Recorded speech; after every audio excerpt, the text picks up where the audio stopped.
90% of the student का जो 1 से 2 साल का टाइम पीरियड होता है वो कब पंचवर्षीय योजना में बदल जाता है उन्हें भी पता नहीं चलता और वो बिगिनर एस्पिरेंट से वेटरन एस्पिरेंट बन जाते हैं जो कि 5 से 6 साल से प्रिपरेशन कर रहा है और उसके बाद भी एग्जाम नहीं निकल रहा। अनिमेश प्रधान रैंक 2 और जीवीएस पवन दत्ता रैंक 22। इनके मार्क्स भी आप देखेंगे तो एक्स्ट्रा ऑर्डिनरी। ऐसे दोनों ही तरीके के स्टूडेंट में ऐसा क्या फंडामेंटल डिफरेंस है जिसकी वजह से इतना स्टार्क डिफरेंस इन रिजल्ट देखने को मिलता है। तो आप इस क्यूआर कोड के जरिए हमें अपनी कॉपीज या नोट्स भेज सकते हो मेंस के, ताकि हम आपके नोट्स और कॉपीज में जो भी ब्लाइंड स्पॉट्स हैं उनको बता पाएं और आपको एक क्लियर स्टेज बता पाएं इंप्रूवमेंट का। So do send us the copy. ये एक फ्री कॉल होगी आपके लिए और वेबिनार को जरूर ज्वाइन करें जो कि 19 फरवरी वेडनेसडे शाम 7 बजे होने वाला है। ऑलमोस्ट ऑल द स्टूडेंट जो कि यूपीएससी की प्रिपरेशन में एंटर कर रहा है 1 से 2 साल का टारगेट लेके आता है कि एग्जाम को क्लियर करना, बट 90% ऑफ द स्टूडेंट का जो 1 से 2 साल का टाइम पीरियड होता है वो कब पंचवर्षीय योजना में बदल जाता है उन्हें भी पता नहीं चलता और वो बिगिनर एस्पिरेंट से वेटरन एस्पिरेंट बन जाते हैं जो कि 5 से 6 साल से प्रिपरेशन कर रहा है और उसके बाद भी एग्जाम नहीं निकल रहा, या एग्जाम निकल भी रहा है तो 5वें 6वें अटेम्प्ट में एग्जाम निकल रहा है।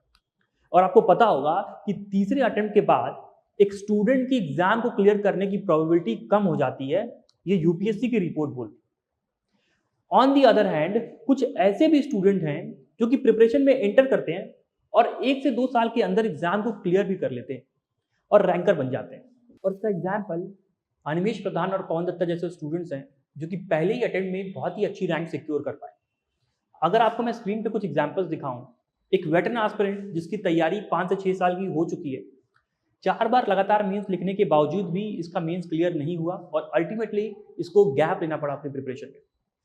ऑन दी अदर हैंड कुछ ऐसे स्टूडेंट्स हैं जो कि प्रिपरेशन में एंटर करते हैं और पहले ही अटेम्प्ट में एक अच्छी रैंक लेके आ जाते हैं।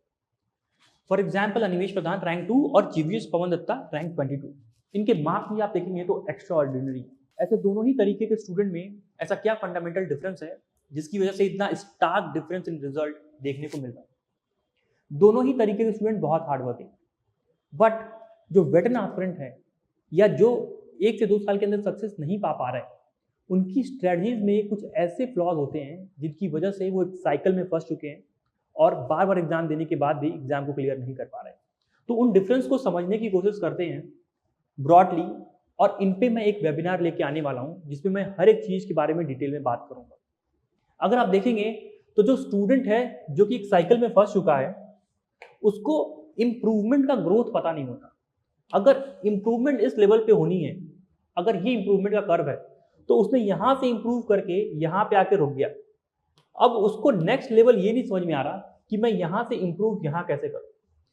प्रिपरेशन में कोई वैलिडेशन देने के लिए नहीं, कोई नेक्स्ट लेवल दिखाने के लिए नहीं है कि तुमको यहां से अब यहां पे इंप्रूव करना है। तो कई सालों से इसी लेवल पे फंस चुका है और इंप्रूव ना करने की वजह से बार बार मेंस देने के बाद भी एग्जाम नहीं निकाल पा।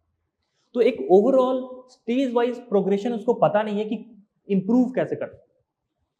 दूसरा, अगर आप देखेंगे कि मेंस का सिलेबस और पीवाईक्यूज रामबाण है एग्जाम को क्लियर करने के, और सिर्फ आप रैंडम पीवाईक्यू सॉल्विंग से एग्जाम कई नब्ज को नहीं पकड़ सकते।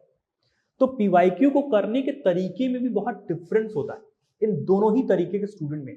और अगर आप पीवाईक्यूज को ढंग से लगा पाते हो, माइक्रो थीमेटिकली अप्रोच कर पाते हो, तो आपका एग्जाम को क्लियर करने की प्रोबेबिलिटी बहुत ज्यादा बढ़ सकती है। तीसरा, स्टूडेंट्स अपने basic level of answer writing से अपने आप को advance level of answer writing पे शिफ्ट नहीं कर पाते। There is a inertia in writing. तो सबसे पहले तो basic average answer writing milestone आपको पकड़ना हो और उसके बाद आपको इंप्रूव करना होगा एडवांस लेवल क्वेश्चन सॉल्विंग पे।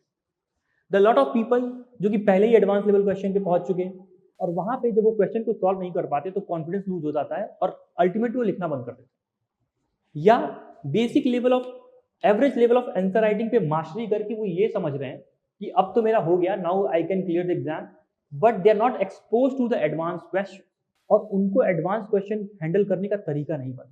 Coming on to the fourth point कि रूथलेस प्रायोरिटाइजेशन नहीं। मेंस का सिलेबस बहुत बड़ा है, कंटेंट मार्केट में फ्लडेड है। अगर आपको प्रायोरिटाइजेशन करना नहीं आता ना तो आपकी प्रिपरेशन की साइकिल अपने आप 3 से 4 साल की हो जाती। People who are able to prioritize वो एग्जाम को बहुत ही कम समय में निकाल पाएंगे और प्रायोरिटाइजेशन कैसे करना चाहिए इसको हम सीखने वाले हैं webinar.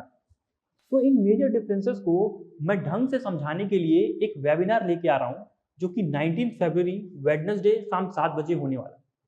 So do join that webinar, but before you join that webinar, अगर आपको लगता है कि आपको कोई हेल्प करने वाला नहीं है या आपको पता नहीं कि आप अपनी आंसर राइटिंग जर्नी में कहाँ पे स्टैंड कर रहे हो, तो आप इस क्यूआर कोड के जरिए हमें अपनी कॉपीज या नोट्स भेज सकते हो मेंस के, ताकि हम आपके नोट्स और कॉपीज में जो भी ब्लाइंड स्पॉट्स हैं उनको बता पाएं और आपको एक क्लियर स्टेज बता पाएं इंप्रूवमेंट का।